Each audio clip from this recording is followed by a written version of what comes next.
Hey my dear friends, तो जैसे कि आप सब जानते हो कि आज हम स्टार्ट करने वाले थर्ड पार्ट ये सीरीज का, जहाँ पे मैं आपको बताने वाला हूँ कि करियर को वैल्यूज़ के थ्रू कैसे फोकस ऑन करें।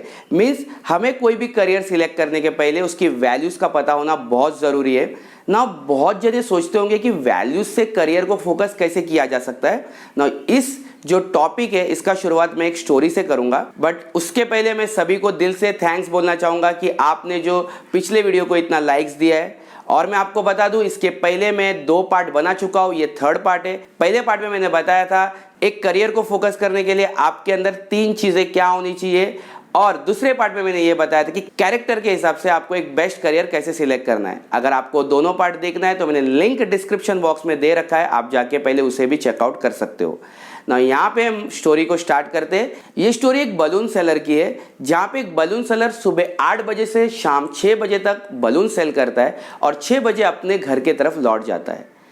एक दिन अचानक क्या होता है, एक आदमी उसे गार्डन में नोटिस करता है काफ़ी दिनों से, और उसके बाद उसके पास आके उसे क्वेश्चन पूछता है कि आप जो सुबह 8 से शाम 6 बजे तक बलून सेल करते हो, बट 6 बजे के बाद जो कि पीक आवर होता है जहाँ पे ज़्यादा बलून और बिक सकता है, आप उस वक्त अपने घर के तरफ क्यों लौट जाते हो। तो बलून सेलर एक बहुत ही अच्छा आंसर देता है कि मैं अपने घर के तरफ इसलिए लौट जाता हूँ क्योंकि जब मैं सुबह 8 से शाम 6 बजे तक बिजनेस करता हूँ या अपना बलून सेल करता हूँ, उस वक्त तक मैं 800 रुपया तक लगभग कमा चुका होता हूँ। उसके बाद अगर मैं वेट करूं तो और 300 या 400 रुपया भी कमा सकता हूं, बट मुझे लगता है कि उस 400 से ज़्यादा मेरे घर पे जो मेरे पेरेंट्स, मेरे माता पिता, मेरे वाइफ, मेरे बच्चे मेरा वेट कर रहे, वो उनसे ज़्यादा प्रीशियस है, उस 400 रुपये से ज़्यादा कीमती है, और मैं वो वक्त उन्हें देना चाहता हूँ जो काफ़ी अनमोल है। और ये बात वो बलून सेलर के मुंह से सुनने के बाद वो आदमी सोच में पड़ जाता है। नाउ मैं आपको बताता हूँ कि वैल्यूज़ का असली मतलब क्या होता है। तो इसे प्रैक्टिकली सोचते हैं। मान लो कि आप एक 8 साल के बच्चे से पूछ रहे हो कि उसके लाइफ में या उसके पास सबसे वैल्यूएबल चीज़ क्या है। वो आपको अचानक से आंसर देगा खेलना। मीन्स उसके लिए खेलना कूदना ये उसके लिए वैल्यूएबल चीज़ है, उसके लिए बाकी कोई चीज़ें अनमोल नहीं है। 8 साल की उम्र में आपने भी यही किया होगा। बट अगर आप एक 10 साल या 11 साल की उम्र के बच्चे से पूछो कि वैल्यूएबल चीज़ उसके लिए क्या है, तो अचानक से वो बोलेगा कि उसके घर पे रखा हुआ कीमती चीज़ें जो लॉकर में होगा या फिर उसकी मम्मी ने संभाल के रखा होगा। फॉर एग्जाम्पल गोल्ड्स, ऑर्नामेंट्स और बहुत कुछ जो लॉकर में मम्मी ने प्रिजर्व करके रखा है। उसे लगता है कि जो चीज़ को बचा के प्रिजर्व करके लॉकर में रखा हुआ है वो चीज़ सबसे ज़्यादा कीमती है, वो वैल्यूएबल है।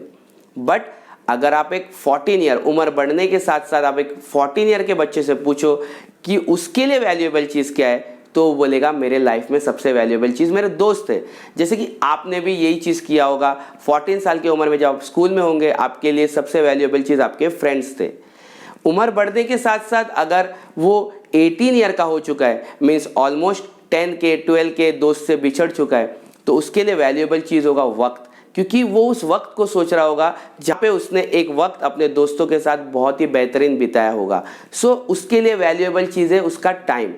और आप और आगे बढ़ोगे, अगर आप 22 साल के किसी लड़के से पूछोगे कि उसके लिए वैल्यूएबल चीज़ क्या है, तो वो बोलेगा मेरा टैलेंट, क्योंकि उस टैलेंट के थ्रू उसे आगे काम मिलने वाला है, जॉब मिलने वाला है, उसका करियर सेट होने वाला है।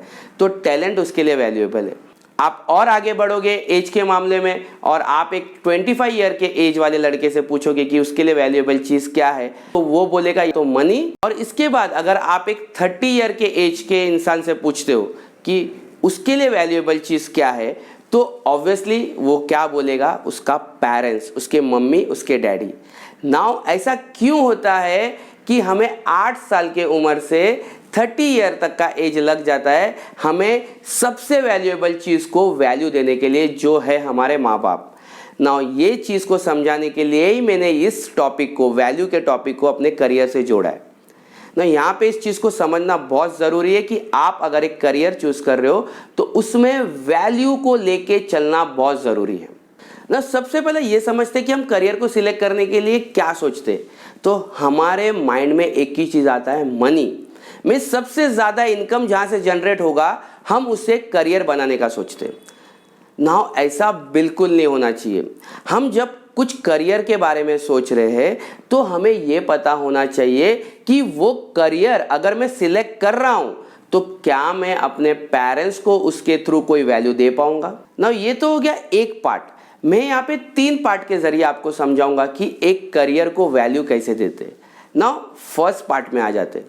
फर्स्ट पार्ट है आपका मनी। ओके, तो आप हो सकता है मनी के माध्यम से किसी चीज़ को वैल्यू दे रहे हो, करियर को वैल्यू दे रहे हो, ऑब्वियसली ये होता ही है। बट मैं ये 100% गारंटी के साथ बोल सकता हूँ कि मैं और 2 चीज़ जब आपको बता दूंगा उसके बाद आपको करियर को फोकस करने का तरीका थोड़ा बदल जाएगा। तो सेकेंड चीज़ को लेते। सेकेंड चीज़ है हमारा टैलेंट। नाउ बहुत सारे बच्चे ये सोचते हैं कि इस चीज़ में ज़्यादा पैसा तो मैं यहाँ चले जाता हूँ, लेकिन खुद के टैलेंट के ऊपर फोकस ऑन करते ही नहीं है। या फिर ये सोचते कि मेरे पेरेंट्स क्रिकेटर है, मेरे पेरेंट्स डॉक्टर है तो मैं डॉक्टर बन ही जाऊंगा, लेकिन खुद के टैलेंट को वहाँ पे वो मार देते हैं। तो सबसे बड़ा चीज़ है टैलेंट। आपको टैलेंट को वैल्यू देते हुए आपके करियर को फोकस ऑन करना है। अगर आप ऐसा नहीं करते हो तो आप एक रॉन्ग ट्रैक पे चले जाओगे। एंड थर्ड चीज़ है social work. Now social work क्या होता है? आप कुछ ऐसे करियर बनाना चाहते हो जहाँ पे आप थोड़ा सोशली लोगों को हेल्प कर सको, अपने देश की मदद कर सको। बहुत लोगों का ख्वाब ये भी होता है कि वो एक डॉक्टर बने, बट कोई बड़े सिटी में नहीं, छोटे गांव में, जहाँ पे वो गरीबों की भी मदद कर सके। और आपको ये एहसास होगा कि आप सोशल वर्क कर रहे हो, आप देश के लिए कुछ अच्छा कर रहे हो। सो मैं यहाँ पे होप करता हूँ कि आप कोई भी करियर को फोकस करो, बट वैल्यूज़ को नहीं भूलोगे कि आपको असली वैल्यूज़ किसे देना है। और नेक्स्ट वीडियो में मैं आपको वोकेशनल कोर्स के बारे में समझाने वाला हूँ। यहाँ पे मैं आपको बता दूँ कि आप किसी भी एज के हो, 25, 35, 45, कोई फ़र्क नहीं पड़ता। आप किसी भी एज में वो कोर्स कर सकते हो। वो कोर्स को करने के लिए टाइम ड्यूरेशन 3 महीने का भी है, 6 महीने वाले कोर्स भी है, 1 साल वाले भी है, 2 साल वाले भी है। एंड उसके लिए कोई एडुकेशन लिमिट या एडुकेशन ट्रिगर नहीं है। आपने 10th किया है या 12th किया है, फ़र्क नहीं पड़ता, आप उसे कर सकते हो एंड मैक्सिमम अमाउंट कमा सकते हो। तो नेक्स्ट वीडियो में मैं आपको समझाऊंगा कि किस तरह से आपको बेस्ट वोकेशनल कोर्स को सिलेक्ट करना है, और सारे बेस्ट वोकेशनल कोर्स जो है मैं नेक्स्ट वीडियोस में आपके साथ शेयर करने वाला हूं। Till then, good bye.